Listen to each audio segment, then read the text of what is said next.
अब 22nd number question देखते हैं। 22nd नंबर क्वेश्चन में हम लोगों से क्या कहा जा रहा है, हम लोगों से कहा जा रहा है कि आपको इंटीग्रेशन करके एरिया निकालना है। किस किस के बीच में? Area bounded by curve y square is equal to 4ax और लाइन x इक्वल टू 0 और y इक्वल टू 2a। ठीक है, सबसे पहले तो इस कर्व को हम लोग बनाते हैं। ये कर्व कुछ ऐसा होने वाला है, हाँ होने वाला है। Line y equal to 2a क्या होगा? Line y equal to 2a मैं इसको मान लेता हूँ, line y equal to 2a है। अच्छा, x इक्वल टू 0 मतलब y एक्सिस, तो ये मेरे पास y एक्सिस है, मतलब आपको ये वाला एरिया फाइंड करना है। ये दिख रहा है ना एरिया, इसको मैं सेट कर देता हूं अच्छे से। तो ये वाला एरिया आपको फाइंड करना है। यही एरिया मेरे पास इस कर्व, इस line y equal to 2a और इस लाइन x इक्वल टू 0 के बीच का एरिया है। ठीक है, अब ये पॉइंट मेरे पास क्या हो जाएगा? देखना, ये लाइन y इक्वल टू 2 है, तो ये पॉइंट जाहिर सी बात है मेरे पास 0,2a होगा और ये मेरे पास ओरिजिन यानी कि 0,0 है। तो मैं इंटीग्रेट करूंगा इस कर्व को कहां से कहां तक? 0 से लेकर 2a तक। और यहाँ क्या हो जाएगा मेरे पास? यहाँ हो जाएगा मेरे पास x dy, यही मेरे पास हो जाएगा रिक्वायर्ड एरिया। तो x कितना हो जाएगा मेरे पास? यहाँ से x निकाल लेते हैं। x कितना हो जाएगा? y square by 4a put कर लेते हैं यहाँ पे हम लोग, y स्क्वायर बाय 4a और कहां से कहां तक? 0 से लेकर 2a और यहाँ कितना हो जाएगा मेरे पास? dy। मैं क्या करता हूँ, मैं 1/4a को बाहर ले लेता हूँ। 1/4a को बाहर लेने के बाद यहाँ क्या हो जाएगा? y क्यूब बाई 3 हो जाएगा और 0 से लेकर 2a तक हो जाएगा। ठीक है, तो 1/4a और यहाँ देखना 2a का क्यूब और नीचे में कितना 3, तो ये कितना हो जाएगा? 1/4a इंटू 3 है, यहाँ कितना 2a into 2a into 2a। ठीक है, अब देखना 2a से ये कट जाएगा, यहाँ 2 हो जाएगा, ये हो जाएगा मेरे पास कितना? Finally 2a square by 3 area. ठीक है, आगे बढ़ते हैं। अब हम लोग देखते हैं 24th number question. 24th number question में हम लोगों से क्या कहा जा रहा है? Find the area bounded by the curve y is equal to cos x, the x axis and the ordinates x equal to 0 and x is equal to 2 pi. ठीक है, आपको cos x कर्व और x axis और x equal to 0 और x equal to 2 पाई के बीच का area निकालना है। ठीक है, सबसे पहले हम लोग y equal to cos x बनाने वाले हैं। तो y equal to cos x कैसा होगा?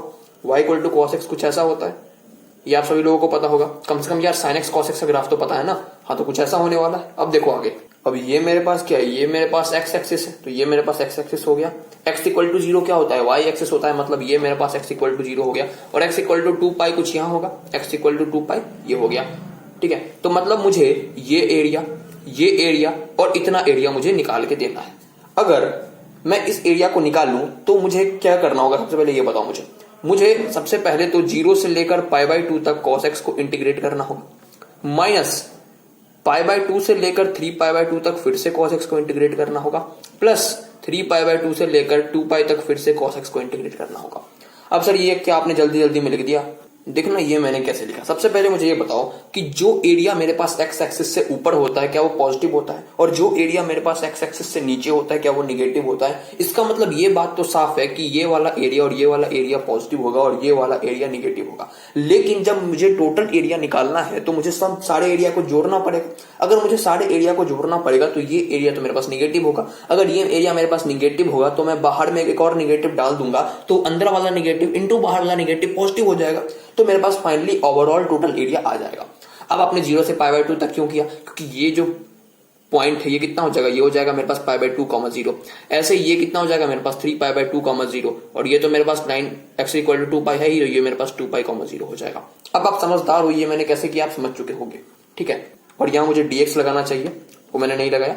ठीक है, अब ये मेरे पास फाइनल एरिया हो जाएगा। अब इसको सॉल्व कर लेते हैं। तो cos x का इंटीग्रेशन कितना होता है? sin x, कहां से कहां तक भैया? 0 से लेकर π/2 तक, माइनस फिर से sin x, लेकिन इस बार कहां से कहां तक? π/2 से लेकर 3π/2 तक, और प्लस में फिर से sin x, लेकिन इस बार 3π/2 से लेकर 2π तक। अब बस इसको सॉल्व करना। यहाँ कितना हो जाएगा? sin π/2 माइनस sin 0, और यहाँ कितना हो जाएगा मेरे पास? माइनस में sin 3π/2 माइनस sin π/2 और प्लस में sin 2π माइनस sin 3π/2। ठीक है, तो sin π/2 कितना होता है? 1, sin 0 कितना होता है? 0। यहाँ देखना sin 3π/2 कितना होता है मेरे पास? -1, और sin π/2 होता है मेरे पास 1, तो माइनस है पहले से, तो -1। और यहाँ देखना प्लस sin 2π कितना होता है मेरे पास? sin 2π होता है मेरे पास 0, और sin 3π/2 कितना होता है? -1। तो अब देख लेते हैं इसको सॉल्व करके। ये हो जाएगा 1, यहाँ माइनस और यहाँ -2 और प्लस में +1। ठीक है, तो ये हो जाएगा मेरे पास ओवरऑल 4। तो 4 स्क्वायर यूनिट मेरे पास रिक्वायर्ड एरिया हो जाएगा। अब देखना इसमें शॉर्टकट भी काम में दिया जाता है कभी कभार। शॉर्टकट क्या है? शॉर्टकट ये है, चाहे sin x का ग्राफ हो चाहे cos x का ग्राफ हो, देखना मैं दोनों के लिए बता रहा हूं, sin x हो चाहे cos x हो, 0 से लेकर π/2 तक के इंटरवल का एरिया जो होता है वो 1 स्क्वायर यूनिट होता है। सेम ऐसे ही π/2 से लेकर पाई तक के इंटरवल का जो एरिया होता है वो भी 1 स्क्वायर यूनिट होता है। सिमिलरली पाई से लेकर 3π/2 के डिस्टेंस का जो एरिया होता है वो भी 1 होता है, और ऐसे ही 3π/2 से लेकर 2π के बीच का एरिया भी 1 होता है। तो ये 1 हो गया, ये भी 1 हो गया, ये भी 1 हो गया और ये भी 1 हो गया, यानी कि टोटल 1 + 1 + 1 + 1 यानी कि 4 स्क्वायर यूनिट आंसर हो जाएगा। अगर मुझे ये भी एरिया लेना होता तो इसके लिए 1 जोड़ देते हैं, तो 4 आया ही था और +1 5 हो जाता। तो ये शॉर्टकट है, कभी कभार आप यूज कर सकते हो ऑब्जेक्टिव टाइप क्वेश्चन में, लेकिन अब बोर्ड में तो ये तो लगा नहीं सकते, ठीक है ना, भले वो सिंगल चॉइस क्वेश्चन में ना आए तो। ठीक है, आगे बढ़ते हैं अगले क्वेश्चन की ओर। 23rd नंबर क्वेश्चन में हम लोगों से क्या कहा जा रहा है, हम लोगों से कहा जा रहा है कि मेरे पास एक कर्व दे रखा है y = x/π + 2 sin² x, और आपसे क्या कहा जा रहा है, आपसे कहा जा रहा है कि find the area between the curve x axis and the ordinate x = 0 and x = π। अच्छा, इस कर्व को बनाने की कोशिश करते हैं, थोड़ा सा टिपिकल कर्व है, लेकिन हम लोग वैल्यू पुट करके चेक करते हैं कैसा कर्व बनने वाला है। तो एक काम करता हूं, मैं x = 0 पुट करता हूं, तो y कितना हो जाएगा मेरे पास 0 + 0 यानी कि 0। अच्छा, x = π/2 पुट करता हूं, तो y कितना हो जाएगा मेरे पास, देखना π/2 और यहाँ पाई था + 2 sin² π/2, ठीक है। तो ये तो हो गया मेरे पास हाफ और +2 और sin π/2 कितना होता है 1, यानी कि ये मेरे पास हो गया 1, तो ये हो गया मेरे पास 5/2।